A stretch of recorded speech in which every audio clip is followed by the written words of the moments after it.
I love thinking about the birds singing their higher pitched songs up in the trees, while far below the ocean surface, whales are singing a similar song, just at a slower speed and at a lower pitch.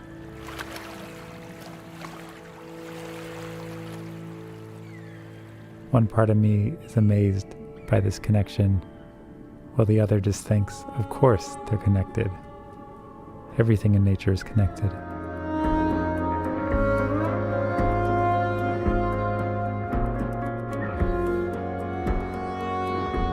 Whales are highly dependent on sound for their navigation and communication. On the other hand, whales have been highly limited to what man-made sounds they've heard.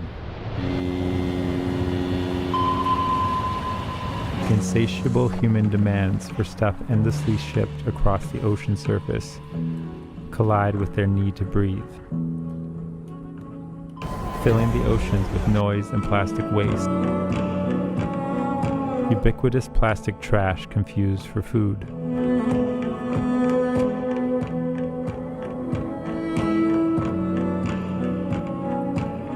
Man-made chemicals that find their way into marine mammals' mother's milk.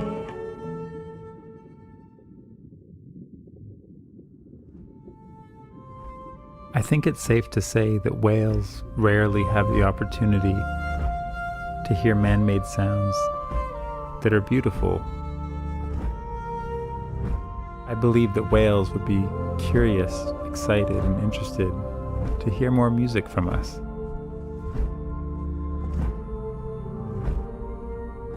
I want to share with them that not all of our human activities are destructive.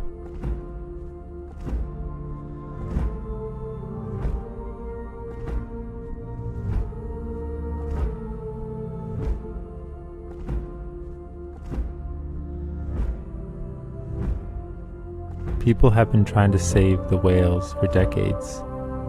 I want to learn their struggles in hopes to communicate their story. I am in search of answers to the ocean calling. Could it be that whales are saving us?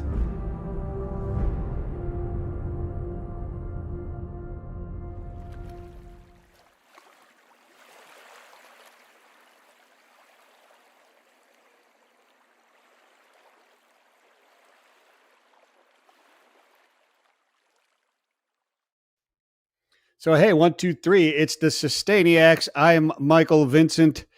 She's Bonnie Monteleone. And you have to say it like that, Monteleone. She told me how I to say appreciate it it. correctly last time. Get the full ethnicity of that last name, the back name. It's your back name, in case you didn't know, of the last name in there, and get that right. With Plastic Ocean Project Pop. We're going to call this Pop 3 because we've done Pop 1. like Well, it. we did Pop, then we did Pop 2. Now we're down Pop 3, right? Next one's going to have to be like Son of Pop or Pop Junior or whatever that happens to be. But regular updates is what we promised. And we've been asked that by many, many people. And I love talking to you anyways because you're awesome. And I love what you're doing. So, Bonnie, what's been going on since we last talked, huh? Whew, I'll tell you what, it feels like it's been about 5 years since we last spoke, and it's only been a couple of months. But there's so much hope out there. I got to tell you, Michael, is all the doom and gloom. And, there's a lot of things we have to tease out, right, when it comes to plastic and recycling and what's the solution to do with all this waste. But we've got people's attention. People want to know, they want answers. And some of the answers aren't great, but we're teasing them out. That's the goal, right? Yeah, so you're absolutely right. Some of the answers aren't great. And I was just online earlier with a former colleague from a past podcast that I used to be on, right? And it was basically was a guy on his program said that people don't care about the environment and they just want things delivered as soon as possible, right? I mean, this guy ran warehouses for delivery and stuff like that. And I took exception with that and put my note on the post that was it was on LinkedIn because it's not true. The good news is that people actually do care. That over 82% of the people who were from a survey by retailers, retailer information systems or whatever. It's a retailer magazine. I can look it up for you, but over 82% of consumers would give up speed if it meant improving and helping the environment. Almost 30% would wait up to 5 days for deliveries if it meant that it was more sustainable or better for the environment than like same day or next hour delivery. It's just not necessary. The delivery mechanism and retailers and all them have convinced the consumer that they need that. Right? It's not the consumer that needs it. You don't need a latte right this second delivered to your house. You certainly, you know what I'm saying? Yeah, no, I think you're right. I think it's their edge, right? Oh, if you can do it in 4 days, we can do it in 3. If you can do it in 3, we can do it in 2. If you can do it in 2, we can do it in an hour, And it's just like, meanwhile, no one's really pushing that. It's just the competitors pushing each other. That's all it is. It's, wow, I have to wait 5 days for this. Let me check it out. Oh, same price, free shipping, get it in 3. Sweet. Well, these guys will do it in 2. Why not? This guys will do it. I can have it in an hour. Nice. For free. Well, wait a minute. You're killing the planet. Oh, whoa. Wait a minute. I'll take it in 3. I mean, but they don't tell you that. They just assume, well, the people have to have it. They demand it. No. You've created this. You yourself, people didn't do that. They have created the demand for most of the plastics. There's so many plastics that we don't need or people don't want. You get a book delivered and it has a plastic bubble wrap. It's a book. It's not going to break. And it makes people insane. But, it drives me nuts. Yeah. Yeah. But if, people don't voice that, then they have no voice. And that's where, contacting those companies and saying, hey, I didn't need this bubble wrap with my book and the box. Could have been in a little baggie for that matter, And, yeah, exactly. It does make a difference. I think Amazon has been doing better with less plastic. At least there's some efforts happening with the stuff that we've had delivered. So I want to say that they're listening in some respects. Well, I part of the mission of this show is to get that communication both ways out there and to just pull away the hype, right? And I've got another news thing that's mostly logistics called No Bull, but it's KNOW Bull, like no the BS, right? And it really what it focuses is on three different things, and you'll appreciate this because this comes into your backyard as well. It's sustainability of supply chains, meaning they need to be stable. They need to be, reliable, steady, and so for business and for really our health and our economy and everything else, right? And our security. They need to operate correctly. Sustainability in supply chain, meaning they need to be as sustainable and green as possible, right? But then also sustainability's impact on supply chain. And that's where things get tricky is when you get into that. All the other stuff is easy to work on with numbers and new technology and data, I should say data and AI and all that kind of stuff and machine learning, et cetera. But the other one gets into more of what have we convinced ourselves is our reality, right? I mean, it's the consumer's fault, but we were always told it was the consumer's fault since I was a little kid. It was our fault for littering back when I was back in the 70s, when I was in grade school in the early 70s and stuff, right? I mean, I'm not pretending I know how old you are, but you're old enough to remember that those campaigns started a long time ago telling us it was our problem. Right. Give a hoot, don't pollute, and, don't be a litter bug. Yeah, all of those things. We're not going to do anything to help you do it. We're not going to be responsible. It's you that's throwing it out. And now it's not our responsibility that you have to have it in a day or in an hour. You're the guys who want it. No, that's baloney. I don't accept that. That's not true. That's not true. Right. Well, they've made it impossible for us to not use a lot of single-use materials, and this is the crisis we're up against. But I like to encourage people that they have more power than they think. They absolutely do. Some of it is reducing your use of plastics. Others is looking for other materials that may be more sustainable. Yeah. And then, speaking to those companies that you're working with. So, Starbucks gets a lot of pressure to do better.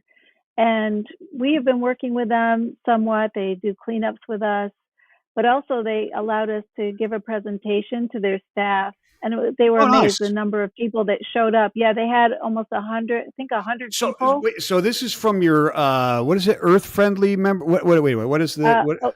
ocean friendly establishments, but they aren't one of Ah. them yet. Oh, okay. But they are trying, so they had showed us some of the things that they're working on, and in fact, their home headquarters, they are working on a reuse campaign where you pay for a reusable mug. You get it filled, you take it home, you bring it back, you throw it in a bin, they're going to clean it. And so they always have this supply of reusables so that, you don't, if you forgot your mug, you get a new reusable It, mug and then you just bring it back. And it's so like they're trying, and Bonnie, we have to work with companies. We I have to. I have to tell you that the mean mug, which you'll probably never run into, well, you probably will run into it all over the country because there's probably one in every city, but they're not related at all. But there's a mean mug in Chattanooga on South Main Street that will tell you that I've been a member of that Mean Mug Club since like 2016. Exact same thing. Really? Yep. Yeah. See, it I can get be to I done. get to come in with my mug, and if it's not clean, I first of all I get to go to the head of the line and I refill it for $1. Wow. Yeah, and it's the Where do same I thing. have to move for that? Yeah, and here's the thing. I mean, and it's really, I mean, it's comparable coffee. I mean, it's a boutique coffee shop, so you're going to get comparable quality coffee, or if not better than Starbucks. Yeah, I agree with Yeah. you. It's cool stuff. Let me tell you this story that we were talking about before it came on. So this guy, check out the Unless Collective, or it's called, I think the episode's called The Degenerate. All right. So this company called the Unless Collective, started by a man named Eric Litka, who was from the mailroom to the boardroom of a very large company, Adidas, right? And Mm-hmm. so he helped start their sustainability, where they were taking the plastics and recycle it into clothing and shoes, et cetera, right? But what he wanted to do, he left because he couldn't still sleep at night, and he couldn't consciously keep doing this, because what was happening is that because our recycling is broken, not that Adidas was doing anything wrong. They're trying to do the right thing, but because our recycling programs are broken, they're taking bottles, PET, PET, that could be recycled like 20 sometimes, and recycling it once into a shoe, and then that's it. It's over, right? And so Right. it wasn't his intention, or the intention was, it was after 20 times or whatever, when it's done, now let's turn it into this yarn and do this thing, right? Which makes more sense. Right. But what he did Way. is, yeah, but what he left, he left and he hooked up with this guy named Luke Haverhals, who founded a company called Natural Fiber Weldings. They just came out with a shoe. Natural Fiber Weldings makes the materials. Unless Collectives makes the shoe. 100% plant-based. Grind a thing up, treat it with like basically nothing, and it composts. Boom. Oh, yeah. Even the like rubber. PLA. Yeah. It's Yeah. it's really cool stuff. Natural Fiber Weldings has been so successful. They're making interiors for Audi. Oh, Out of really? these materials. Yeah, look them up. It's tremendous stuff. Unless Collective, really cool. It's sustainable streetwear is what it is. It's shoes, it's hoodies, it's shirts, it's all this type of stuff. 100% natural stuff, but it's not like like bamboo, right? They are materials that are very much like this. Luke Haverhals is a PhD chemist who left the petrochemical, et cetera, that business, because he went, wait a minute now. His issue was entropy, which you probably know what that is more than I do. I learned what entropy was, but it has something, chaos, or the inability to separate things because of the energy that was involved to do them in the chaos of it as well. Unmixing mixed plastics and foil bags would be a right. When they're two layers, yeah, it's too much. impossible. Fiberglass, another example of Another that. example right? is that. Yeah. Yeah.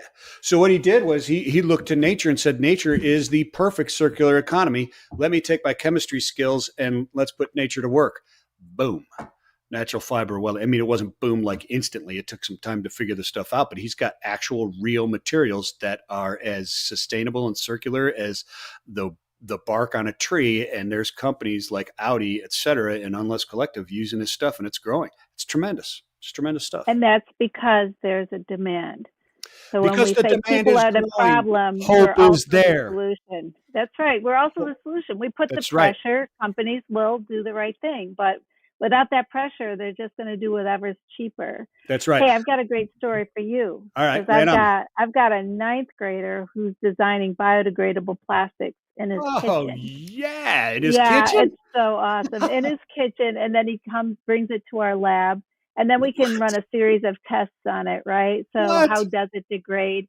And the latest activity we're doing with it, his product, is we're getting gastrointestinal fluids from a loggerhead deceased sea turtle. Now, so you've done that And before, right? I mean, that yeah, was we it did it Esther doing before. that, or somebody when it was it Esther or somebody was doing it, or Yeah, I had a student yeah, doing it more looking at the chemicals that are in the plastics yeah, and then incubating them to see if the chemicals came off into the fluids. yeah. And we proved that it does, right? So if it can come off the plastic and into the gastrointestinal fluids, it can then migrate into the bloodstream and into the tissue, Oh, right? okay. Now you're This looking at it is from you. how do you biodegrade it? Yes, right. So if a turtle were to eat this product, would it dissolve in its gastrointestinal fluids? And that's what we're doing with this young man. He's in ninth grade. Where could you possibly go as a ninth grader to have an idea and implement it in a sophisticated lab? And we're doing it. The only one I know of is Pop. And with that, before we get into more good stories, because I know there's a ton of them, and what have you've been up to, we won't. We'll leave all the people's names out. The innocent or the guilty will remain nameless. Because I didn't you found Jimmy Hoffa's bones in a suitcase or something? Is that right? I just do love that. Yeah, it's pretty crazy. We do these cleanups, and sometimes you can find some pretty scary things. And one of our volunteers found bones that were in a suitcase on the side of Wow. the road behind some bushes. So, like, is this a crime scene? We had to have CSI come out and test it, make sure that they were animal bones or not human bones. And yeah, it Okay, made so for a good it wasn't story. any nefarious stuff. I didn't read it on purpose. I wanted to read it really bad, but I wanted to hear the story on air to get a natural reaction on it because I was like, I gotta ask her on air about this. I can't read it. So that what was it? Well, Was it somebody went to Sticky Fingers and just hid it in their they were suitcase? What? they were deer bones, so they were large bones, Oh, they were So it deer. was, It was deer. yeah, yeah. But who does that? Like, why would you do that? I don't know. I saw on Instagram or somewhere somebody made a guitar out of their father's bones. Okay. Oh, So, yeah, interesting. people are weird. And so, yeah. Oh, how do Yeah. you get your father's bones? Maybe I don't want to know that Yeah. Yeah. story. No, I don't know. The interesting thing is his father was still alive. At least three-quarters of them were. I'm just Oh, kidding. I'm kidding. ow. So, but okay. So you guys are cleaning up bones in suitcases and you have ninth graders dissolving plastics in loggerhead gastrointestinal food. What is Pop? Tell the people who don't know. This is their first one. They didn't see Pop and Pop 2. What is Oh, Plastic yeah. Ocean Project? Tell them what's Well, going I'd on love there. to talk about it. It actually stems from my research as a graduate student at UNC Wilmington. So my thesis question, if plastic is accumulating in the North Pacific garbage patch, is it happening in the North Atlantic? And that question took me 10,000 nautical miles. I ended up going to not two, but four of the gyres, which are circulation systems in our oceans that transport debris and water coming from our rivers and streams and out into our ocean. And then they migrate through circular current systems that then bring a lot of debris to the center of the ocean. And unfortunately, over the past 50 to 60 years, we have introduced plastics into the ocean. And that just really rubbed me when I heard that this was happening, plastic accumulating thousands of miles away from land. I had to see it with my own eyes. And so what did it And look like? Michael, What did it look like? you What did it know, look like? so people are like, well, could you get pictures? And I like to describe it as an inverted pyramid, right? So plastic in the ocean is not going to stack up like it would in a landfill. It's Yeah. actually going to accumulate, from the surface of the water down, right? So that's where it's really difficult to get like aerial footage of it. But I will So tell is you it that like it gets caught in a gyre and kind of gets ground up and then it starts to precipitate towards the bottom of the ocean? Is that what's going on?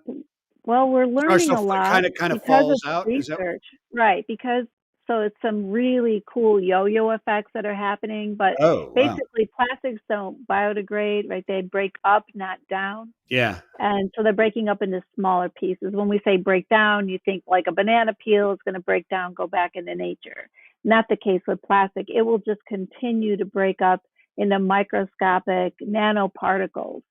And this is the real challenge, especially when you're looking at plastics in the ocean. So as it's photodegrading from the sun hitting it even the salt can have a direct impact on it breaking up, mostly because it becomes very brittle. So as it's breaking up into smaller pieces, it becomes more bioavailable for fish of all sizes, including all the way up to the largest whales to And some ingest of them it. get confused and eat it, and some of them just eat it on accident because it's there, right? And Yeah. There's a scientist at Duke University that is making the claim that not only does plastic sometimes look like food, but it smells and tastes like it. uh, So there are some chemicals in it that emulate their food. And so, yeah, it's a big problem. The UNEP, or United Nations Environmental, say that it's actually second to climate change.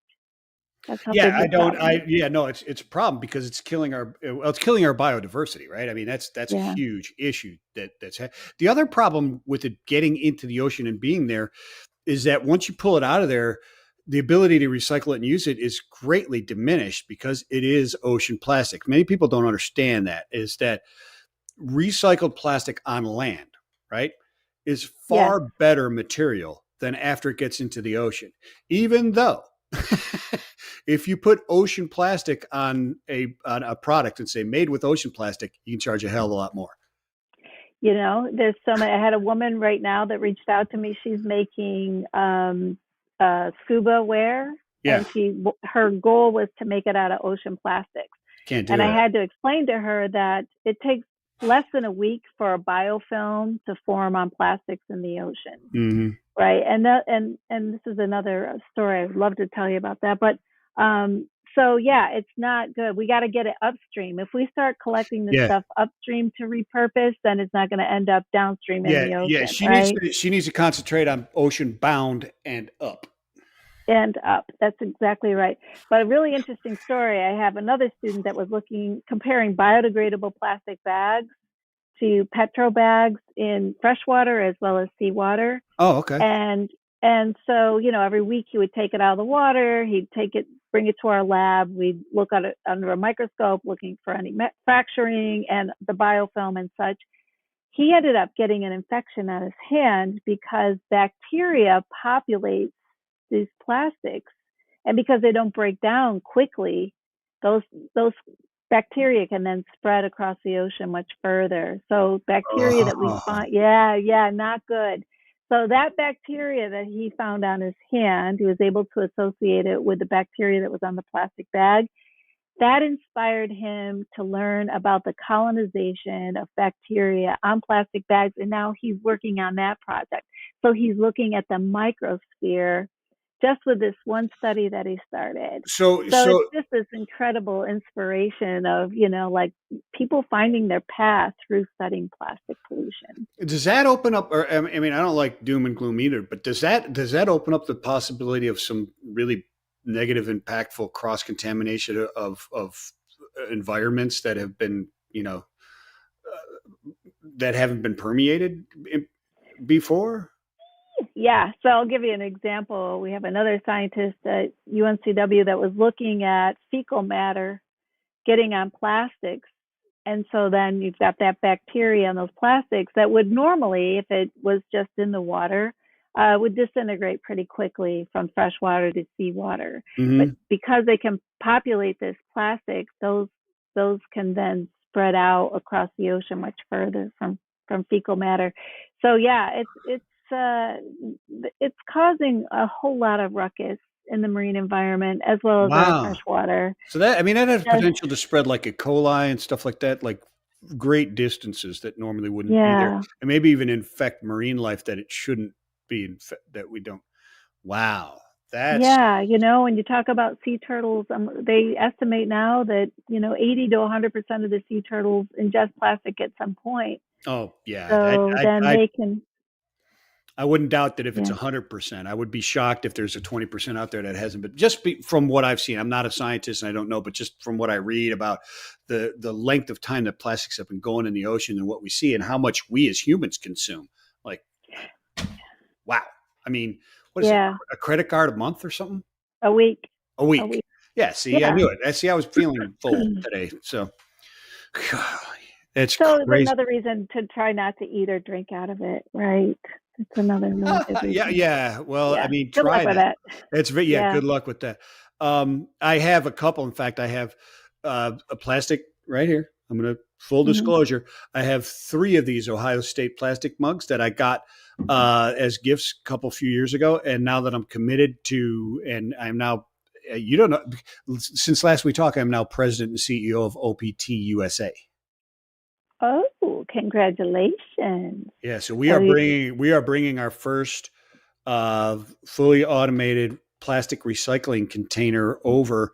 It'll be operational here in by April 1st. So maybe we'll have to invite you out here and some of your students or whatever to come out and check it out and see, because we're going to be recycling. We'll now be able to recycle in Hamilton County, Chattanooga, 100% of all types of plastics. And I've got customers I am lined so up to put. So, excited. yeah, Yeah, I that's really what's new am here. because, So I know, and yeah, I and I'm think holding on to these because these are the first things I'm going to throw into that container. These, I'm here not, you go. because if I do it now, I mean, if I put it in a bin for recycling, chances are it's not I going know to where get that's going to end recycled. up. Yeah, It's it's not not going to get going in. recycled. It's not getting You know, recycled. and that's another really good point. And a lot of people have given up on recycling partly because there has been smoke and mirrors from the Yeah, plastics industry, the recycling industry. They have been sending bad information, and so they've been scooped. TerraCycle just got busted because somebody, some school put a tracking device to see where their stuff went, and it ended up in a landfill. yeah, This greenwashing is a real problem, and we're losing the confidence of our communities. So my thing yeah, is, you can't poo-poo all recycling, and it really has been very little effort into being able to recycle everything, and that's yeah, why only 30% of what you put in your recycle bin is recycled, because that's all that's really accepted, right? It's not because people are bad and not recycling. It's because the infrastructure has not been put in place. There's very little interest in making sure that we, not just yeah, recycle ones and yeah, twos, but three, four, five, six, and seven, right? yeah, So, and I'm just so excited about what you're doing and yeah, how do we move that needle? We can regain confidence with people, but also let's share the wealth here. Like I like to tell yeah. people, we are literally Well, you want a piece of the company? You want to invest? What are you well, saying? I just really want to see. I want to see this happen Yeah, yeah, I agree with where you. there's I'm with you. small individual companies that are really, really answering these questions, and so that we can then, you know, spread the wealth a little bit, Yeah, because it's intentional that we're not recycling everything, because we still want to use virgin plastics, right? I mean, that's the bottom line. The industry wants, yes. so only certain percentage is allowed to be recycled because there's such a grip on the entire industry of creating Yeah, plastics. and when you say those type of things, people think you're a conspiracy theorist. I mean, when you say it's not that there's these 5 people sitting somewhere in this dark room going, No, okay, these are the it's the way the structure is built because of specific desires and money and financial and consumer and what we're advertising, et cetera. That's what you mean by not allowed to be recycled, right? exactly. I The mean, constraints of the how do you, structure of the yeah. system. Yeah, And how do you control that, but you make it cheaper to sell virgin plastics as opposed to recycled content? So, exactly. we do need some legislation to maybe level that playing field. Maybe as people start looking on packaging and say, I'm going to buy this because it has recycled content, Yeah, that starts pushing industry to move in that direction, right? Because yeah, until absolutely. we do that, we can't get there.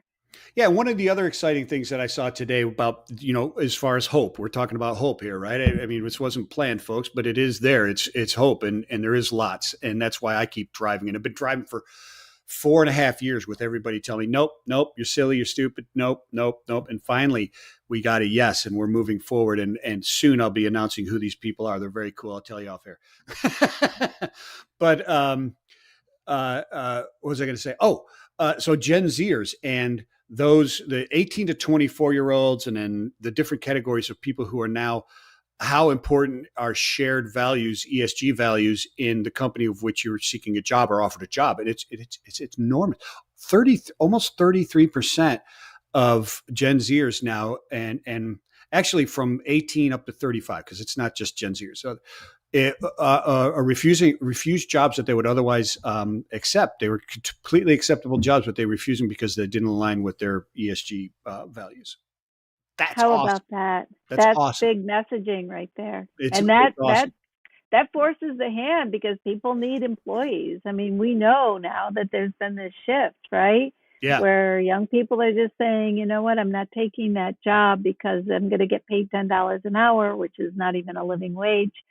And they are being much more picky, and that makes it nice for people like for myself. We start people out at $15 an hour. That's a living wage, and we understand, and especially with prices going up again, we have to take care of our people, right? Yeah. Not because of their passion. Yeah, for sure. It's going to be it's going to take time for the infrastructure and for uh, the pull from the consumer and the demand from the employee and et cetera to get this corrected. And we're already seeing that take place. And it seems to be picking up steam. It seems to be accelerating, which is a good thing. I hope I'm right. I don't have any scientific proof of that, but at least the knowledge or the information about of the growth of the numbers is much more prevalent. You see it much more prevalent with people jumping on board and pushing things forward and doing things. And my friends, since I left FreightWaves and started doing this, completely on 100% full time, I know a lot of high level people in logistics and in shipping companies and in CPG and other industries, manufacturing and so on, that are made their money and they're looking to move on. Maybe they're invested in things or whatever. A new person reaches out to me weekly and says, I love what you're doing. I'm out. I want to join what you're doing here in the next year. I'm cashing out. I got this fund that's closing. I'm going to be done. I'm going to do this and jump that. I think that trend is growing as well. Is old money is saying, wait a minute, I got kids. I got grandkids. I've made my money. I've done my thing. It's time for me to do something impactful that's good. And this is here and easy, right? To get involved. Yeah. And it's on the solution side. That's one thing. Plastic Ocean Project. Yes, we do a lot of research on plastics in the ocean, in freshwater, as well as, looking at the contaminants from what we eat and drink out of. But we can't just stop there, and we can't just demonize. We really have to galvanize behind the solutions. Yes. These are resources, right? Plastic is made out of petroleum and natural gas. Like, what are we doing? Yeah. We're throwing it away. Meanwhile, in our state, we're cutting down 140 acres a day to make pellets to sell to the UK for electricity. And meanwhile, we got all this plastic laying around that could certainly satisfy the electrical needs. Wow. And it's just so backward, right? Because not only are we selling the trees, and there's a huge carbon footprint to send them overseas, but those are the things that are taking up the CO2. So, and yet it's, green energy. Yeah. So no, it's considered green energy. These are renewable. It's renewable energy. I laugh every time. So but 40% of our electrical grid is renewable. I said renewable doesn't mean it's green. No, it just means you can easily get it again. That's all it means.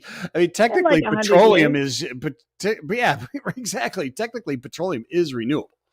It's just going to take a long time to get it on. I mean, it's just not. It's not going to be an hour shipping. It's not going to be an hour shipping. That's for sure. Yeah. So, Unbelievable. we were working heavily with the plastics to fuel, especially for island nations, because we saw that as a really great opportunity to reduce the You're carbon. still working on that though, right? Are you We still? are. We kind of we shelved it for a little bit just because we moved, as you know. We are now into this Oh, wow. We got so much to literally cover, Bonnie. world You've been class way too space. busy. You've been way Yeah, too yeah. busy. So what, But we are going to tell us circle about back it. to that. Well, we'll Oh, circle back to the move. I really want people to understand what you're doing there at Pop. And I think, and you don't mind me calling it Pop, do you? oh yeah. No, I love it. We call it Okay. pop. Oh, okay. All right. I didn't know if you did or not. I thought I was being original, and I'm not. I'm a dad, so I'm not original at anything. I'm kind of become very dorky in my dadhood, which I wear as a badge of honor. But That's right. because we've learned, I mean, you've got some young people doing some really tremendous stuff, and I applaud you for that, because that is, and everybody else should, because it's really that's what's going to keep driving this forward and hopefully keep the world on the right path, right? Hopefully this isn't one of those things like cars. I remember when I was a kid too, that we had to have all small cars because there wasn't a pollution and there wasn't going to be any, and then all of a sudden we started, building huge SUVs, and Ford said, we're not even building cars anymore, only SUVs. And now we're back to we forget so quickly, and we don't. Yeah, So we do. you're In our teaching the new lifetime, stewards. you know. Yeah, yeah, it's Yes, we crazy. are.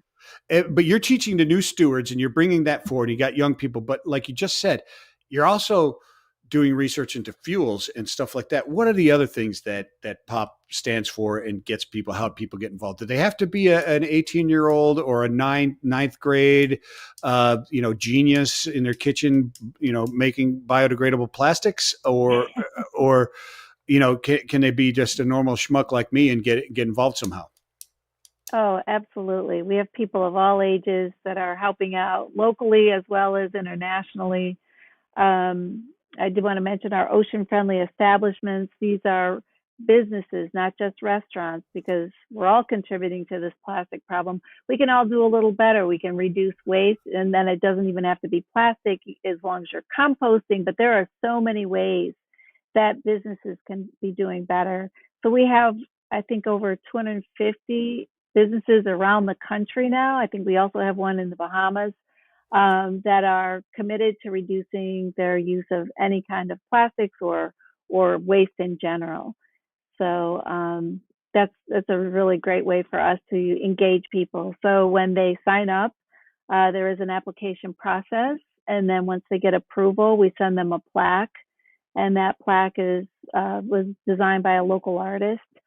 And then also decal in the window saying they're an ocean friendly establishment. They are then added to our website, so people can know where to go if they're in different parts of the country and they're I was just going to looking say, for an so OFB. it's like Yelp. If I'm going down to Panama Yeah, City, I could say, "Hey, is there anybody here who's part of Pop's ocean friendly establishments?" And go, "Yeah, nice, love yeah, it." and that's just an excellent way to well, to be honest with you, it started with a straw, right? Just getting Yeah, businesses you to, told me that. yeah, and now it's like because these businesses got so excited, like if I can get rid of the straw, what else can I do? Yeah, And then we have schools. So schools are now ocean friendly, right? So if they're sweet. working on their lunchroom and they're not giving out the styrofoam trays, there's just so many ways people can become ocean friendly. You don't have to be close to the ocean. As we know, the ocean is downhill from everywhere. So what's on the ground can end up in the ocean, even if you live in the mountains. Yeah, So that's what I explained to people about OPT is why Ocean Plastic Technologies. You're not taking any ocean out of the plastic. No. There are people doing that. We're trying to save the ocean by keeping it from getting there, right? exactly. And also giving a mechanism for what to do with that plastic when it's pulled out of the ocean. Because just as you get it out of the ocean, I mean, amen, get it out of the ocean. We got to do that. But then we got to keep it out of there and do something with it too, right? Yeah, well, we're on a planet that's over 70% water, right? Yeah. So we're really not Earth, we're ocean, Yeah. like Yeah. truth of the There is matter a view of Earth from out in space where you don't see any land. Yeah, There exactly. actually is. I mean, there's that much water.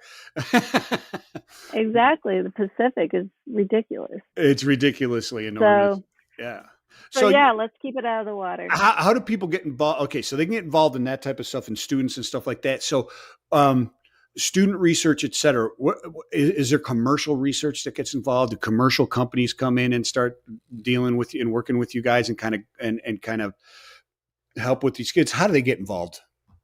Yeah. So visit our website, plasticoceanproject.org.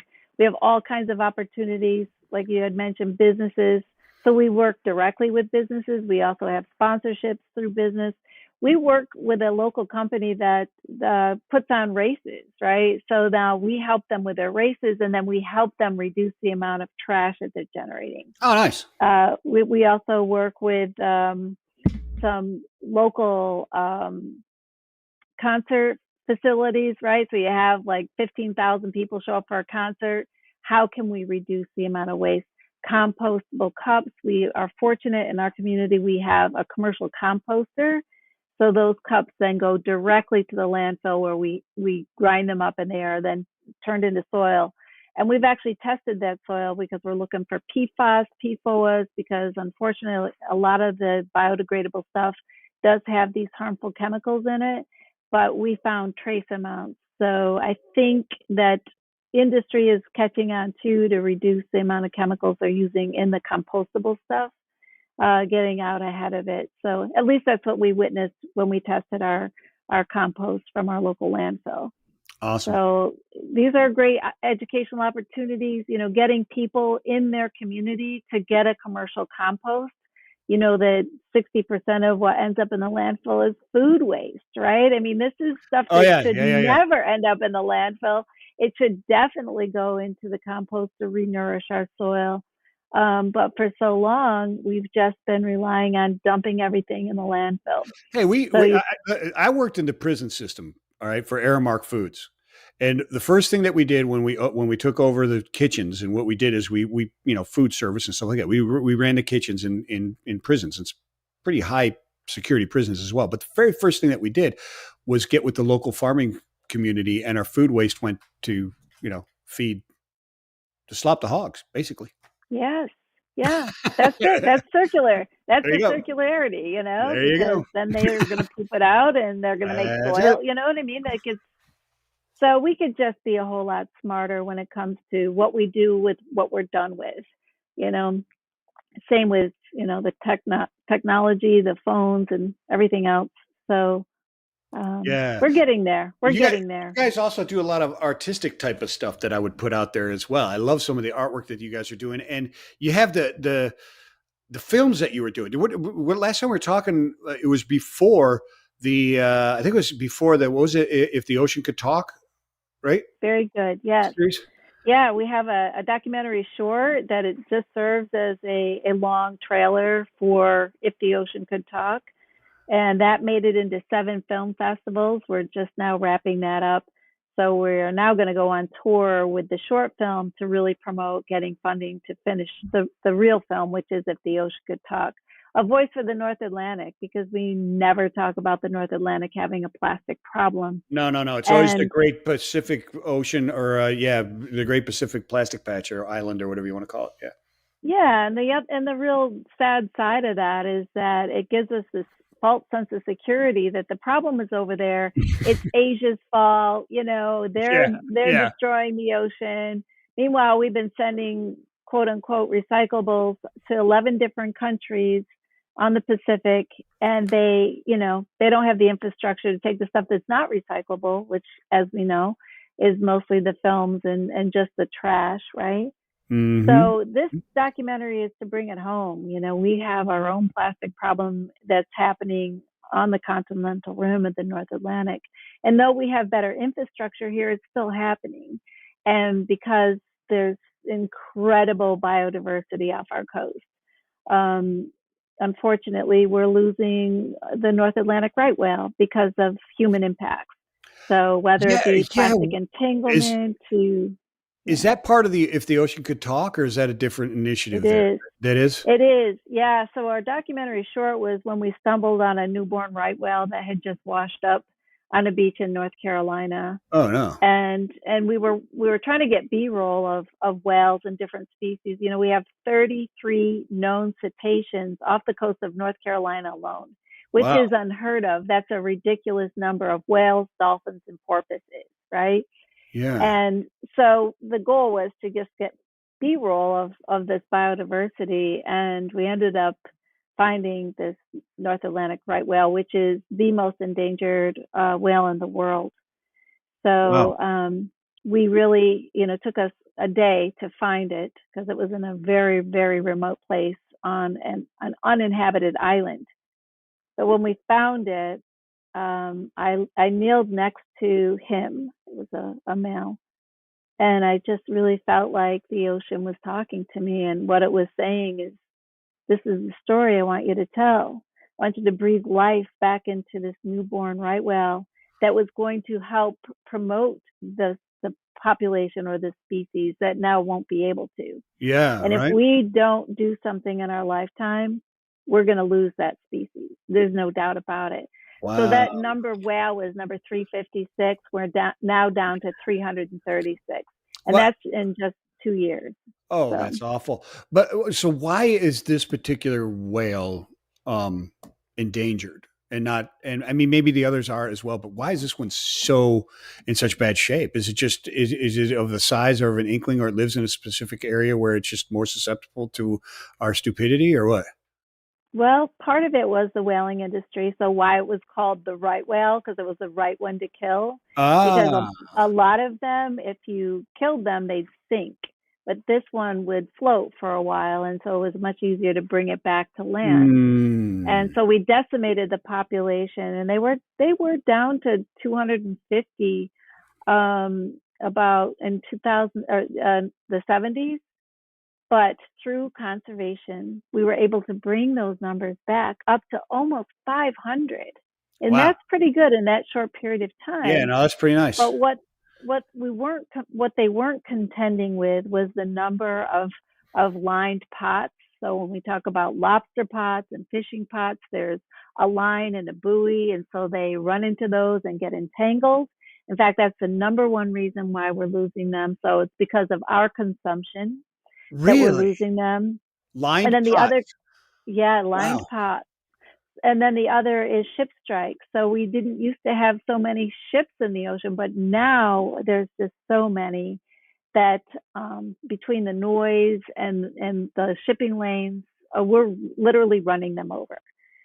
So on a brighter note, though, this documentary is not just about the heavy and the human impacts on this species. We save this species, we're going to save them all, right? Yeah. And this is really timely. We've got to do something now, and I'm hoping to get this documentary done. But also the hope. So what's the answer? Well, much like what you're doing, technology can play a major role in Sure. saving these animals. Can we put devices on these ships so that it warns these animals Yeah. that we're in the area? Because Yeah. for some reason they're not seeing us, and maybe because we move too fast. Can we change the shipping lane so we're not where they are in certain seasons when they're migrating from point A to point Mm-hmm. B? Mm-hmm. Mm-hmm. And then the other really awesome thing is this new technology on ropeless gear. So that means that you can send the trap down without a line, right? And it has a tracking device on it. And it has a transducer, so the fishermen can put their pots out there and then leave them out there for however long and then go back out there. Because they will move, they can still find them. And then they can call them up and take them without there being a line that hangs in the water for any length of Oh, that's time. awesome. Yeah, So that's it is brilliant. so hopeful, and it's happening. So we've got an interview. We went offshore with a local fisherman Yeah. that's using this technology. So he's trapping black sea bass. He hadn't been able to do it for 10 years because of the North Atlantic right whale. And now, because he's using this technology, he's experimenting with it. He's working with the designers because he can teach them what his needs are. Mm-hmm. He can Mm-hmm. teach them the problems that they're having with this technology and improve it in a very short period of time. And you So when created we a went, whole new industry. I create a whole new So industry. people That's don't right. understand the opportunities for business and economic advancement go hand in Yes, hand with our environmental issues and our solutions for those. I mean, there's just truly. this whole new, excuse it, well, no, there's a whole new blue ocean of business and industry that can happen through this. And it's happening. And that's Yeah. why when I talk to young people, because they're so depressed, I mean, all the bad stuff Ah, in the news, and I'll say to them, how many of you feel good about the future? And no hands go up. And I say, what if I tell you that it's a great time to be alive? Yeah. And that you are here at this time for a reason. Because Yeah. no time in history did we need everyone to participate in doing better. And with that doing better, there's so many opportunities for technology, for businesses, for solutions than ever before. And Yeah. when we all get excited about finding those solutions, we will find them. Yeah. We'll get But it. we We'll get have it to, done. Yeah. yeah, but we just have to get out of our paralysis, get out of our doom and gloom, start paying attention to those companies that are trying to figure out or solve the plastic paradox, the problems that we're creating, the carbon initiative. You're going to learn so much about how we're going to do better in the next 10 years through Oh our yeah. documentary. Oh, awesome. Um, with So, even with the whales, it's not just because they're a whale that they're awesome and we should save them, but they actually help reduce climate change. And that's another really big reveal in this film. And it's going to blow people's minds. By the wow. time you're done watching this film, you're going to know the 7 things you need to do, because we're going to feed it to you all the way through and not wait until the end. We're going to Okay. be asking the scientists, what can we do about it? And then people are going to learn what we can do at the individual level, at the local level, at the national level. And we are going to be able to be that documentary that actually helps move the needle. All So right. So really excited. when's the goal to have this done and out there and people doing it? And you're doing a trailer right now, and it's been in 7 festivals, Yes, right? And you're yes. doing a tour with it to raise money. What's the goal for money? How do people get involved to get you the money? And what is the deadline to try and get this thing done? What's your goal? I want to have it done by the end of the year, and we have a Okay. couple of film shoots that we have to catch. So in the next 2 weeks, we're hoping to go out with Duke. So Duke University has one of the top-notch cetacean research groups in the world, Okay. and they're going to take us offshore to show us their techniques on how they learn about these animals so that we can do better. Okay. They're also working with the U.S. Navy, so that's because, as we know, sonar is really damning to these animals. So how are they working with the U.S. Navy in order to figure out how even the U.S. Navy can do better? Okay. So there's a couple of things. You have to wait for weather conditions to be right, but the goal is by the end of the year. Anybody that wants to sponsor this documentary, it's plasticoceanproject.org/documentary. And there you can learn all about, the reasons behind this documentary, that the total pop stars that we have. Sylvia Earle, who is a first female aquanaut, she's in this documentary. She is all 100% about it. Cool. As well as Paul Watson, who did Whale Wars. It was a TV series, and a whole host of others. I used to Jack watch Johnson Whale also, Wars. yeah, right. I mean, this is Absolutely. like taking the bull by the horns, and Yeah. if no one's gonna do it, we're gonna do it. With the And sound that's how we have cannons to and the go. water cannons and everything. Oh yeah, That's the awesome. butter canyons. They would Yeah. shoot butter so that Yeah. they would slip and slide on Yeah. the deck, so they couldn't. That's awesome. It was Butter awesome. canyons. Yeah. So Yeah. and that's it. It takes a lot of activism, but we can't get disgruntled. We can't point fingers. If we're going to point fingers, let's point them at the people that are doing the right things. Yeah, And and there's a lot of them out there. There are a lot of them out there, and it's going to take the activists and the environmentalists, and it's going to take the capitalists and the investment houses and the industrialists to come together to make this happen. And fortunately enough for us, it appears we've got a fairly decent start, and it's working. Throwing butter at people, although great TV. Is a last resort, right? I mean, That's right. hopefully That's we right. can work together. We don't encourage throwing butter, but it's better than it could be a bombs, celebratory right? game, like a team building game for you guys at Pop, or just for anyway. Butter up. Yeah, kind of like paintball, playing. Yeah. Anyway, flip here. It is awesome. We didn't get to half of the stuff that I want to get to. So Pop 4, I can feel it in our bones going for Pop Pop 4. So one more time, the website that they go to, and when they get to that website, they can support you in a million different ways and learn a million different things. They can support this film. They can support other research. They can talk to people and suggest and get involved with research and get kids involved with research and just donate for the good of donating and get involved in all the social things, social things that you guys are doing as well, as far as beach cleanups and ocean concerts and concerts for fundraising, et cetera, et cetera. What is the website again? plasticoceanproject.org. Yeah, and we also have global ambassadors, so it doesn't matter where you live. If you're working on a project in your community and you would love to have it, highlighted, featured, let us know. You can go through our website. I'm gonna have to get OPT on there. Absolutely. And then for some of them need money for certain projects, so we help them raise money in order to accomplish their goals. So yeah, we're in all different directions, and right now we're working with a group in Sierra Leone, and this is an incredible story that we'll talk about next time. But awesome. This is our reach, right? Like where there's a problem, Pop can help you out in one way or another. There you go. There's a new slogan coming. It needs a little bit of tweaking, but we'll work on it. We'll work on it. There's almost there. Bonnie, always a pleasure. Thank you so much. Peace and love to you. Thank you, Michael. This has been the Sustainax. We'll catch you next time. It'll be Pop 4. Pop 4. Pop 4.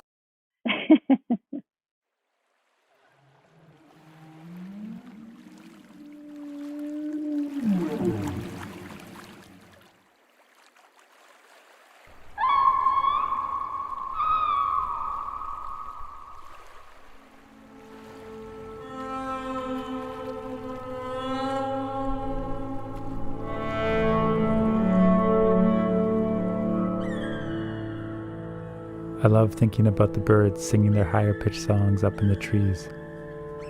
While far below the ocean surface, whales are singing a similar song, just at a slower speed and at a lower pitch.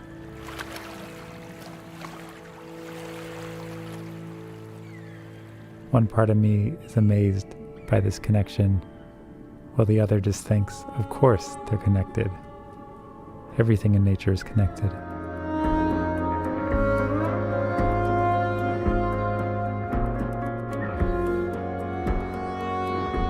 Whales are highly dependent on sound for their navigation and communication.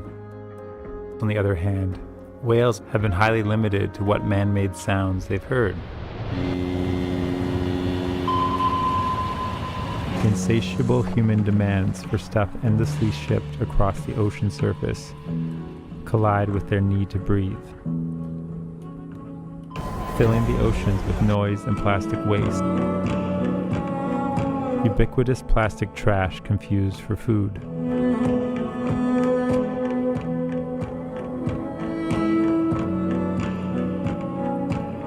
Man-made chemicals that find their way into marine mammals' mother's milk.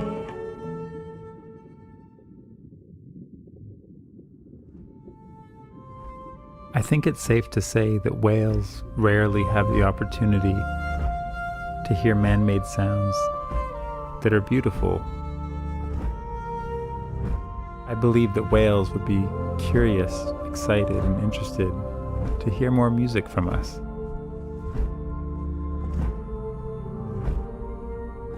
I want to share with them that not all of our human activities are destructive.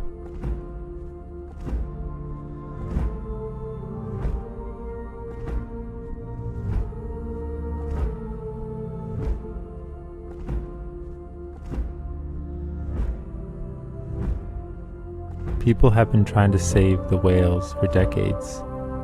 I want to learn their struggles in hopes to communicate their story. I am in search of answers to the ocean calling. Could it be that whales are saving us?